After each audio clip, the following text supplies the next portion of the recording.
I remember noticing the lighting before anything else. Too warm.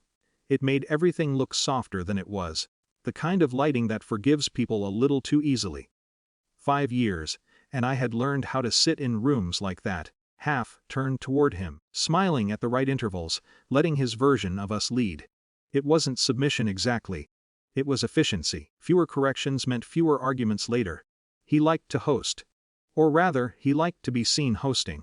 Our anniversary dinner was his idea. 15 people, most of them his colleagues, a couple of long-time friends, one or two who still looked at me like they were trying to remember when I'd entered the picture. I'd picked the restaurant.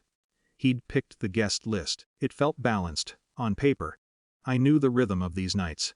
He would charm, exaggerate, pull stories into his orbit. I would fill in the gaps when needed, soften edges, keep things moving. And usually, that was enough. There had been smaller moments before, comments disguised as humor, corrections offered mid-sentence. A quiet rewriting of things I'd done, as if they'd always been his ideas, none of it loud enough to point to. Not without sounding sensitive. So I stopped pointing. Instead I started keeping things. Not secrets, just records. Emails, documents, conversations that didn't match the versions he preferred in public. Not out of strategy. At least, not at first. More like a way to remind myself I wasn't imagining it. The toast came later than I expected. He stood with that same easy confidence, glass raised, voice just loud enough to pull the room back toward him. To 5 years, he said, smiling at the table, not at me. There was a pause, timed, practiced. 5 years wasted on a worthless nobody. The laugh came quickly, not loud, not cruel, just enough. A ripple of uncertainty dressed up as amusement. Someone glanced at me, then away. It wasn't the worst thing he'd ever said. That was the strange part. If anything, it was cleaner, stripped of the usual ambiguity. No misinterpretation required. I felt something settle. Not anger. That had come and gone too many times to feel new. This was different. Quieter. A kind of alignment. I reached for my bag without rushing. The folder was exactly where I'd left it, edges still crisp. I placed it on the table between us. Not hard. Just enough to interrupt. He looked down, then back at me, still half smiling. What's this? Just something I've been meaning to clarify, I said. I didn't raise my voice. I didn't need to. A few people leaned in. Others pretended not to. He opened it with a casualness that didn't last. The first page was the prenup. Or what he thought was the prenup. I watched the moment it stopped being familiar to him. The slight shift in his posture. The second look at the signature line. This isn't? He started, then stopped. It's the version you filed, I said, not the one I signed. The room didn't react all at once. It never does.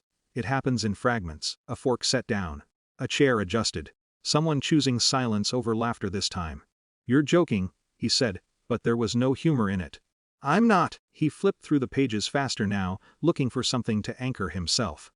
There must be a mistake. There isn't. I let the words sit. I had it reviewed last month, I added. After I noticed a few inconsistencies. That part was true, but it hadn't started last month. It had started years ago, in smaller ways. Quiet corrections that never quite landed. Decisions made without me, then presented as mutual. This was just the first time it had a form he couldn't talk around. You went behind my back, he said, louder now. A few heads turned fully in our direction. I verified a document with my name on it, I said. That's not the same thing. He exhaled sharply, leaning back as if distance might help. You're overreacting. I almost smiled. Not because it was funny, but because it was familiar. Maybe, I said, but it's already been submitted for review. That was the moment it changed. Not dramatically.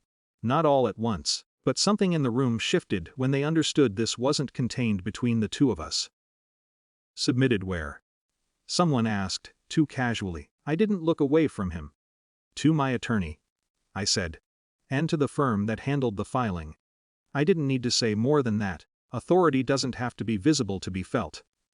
Sometimes it's enough to know it's already in motion. He closed the folder, slower this time. And the rest? He asked, his voice tighter. I knew what he meant. The texts, I said.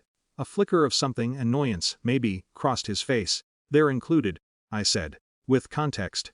I didn't name her. I didn't need to. People were already putting it together. Not fully. Not accurately. This is insane, he said. It's consistent, I replied.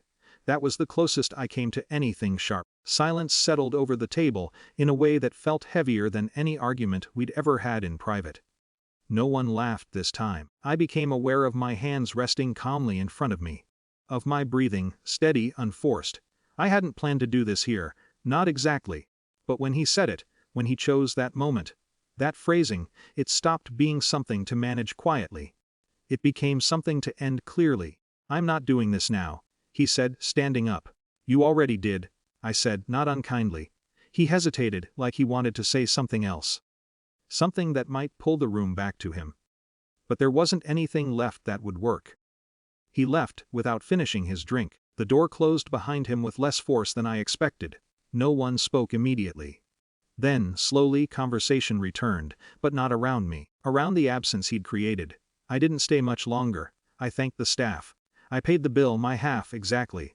Outside, the air felt cooler than it should have. I stood there for a moment, not moving. There was no rush of relief, no sense of victory. Just a quiet, unfamiliar space where I didn't have to anticipate the next version of things. My phone buzzed once. Then again, I didn't check it. Whatever came next would be handled. Not tonight. Not in that room. For the first time in a long while, I didn't feel the need to explain anything. To anyone. I started walking before I decided where I was going. That part, I realized, could wait.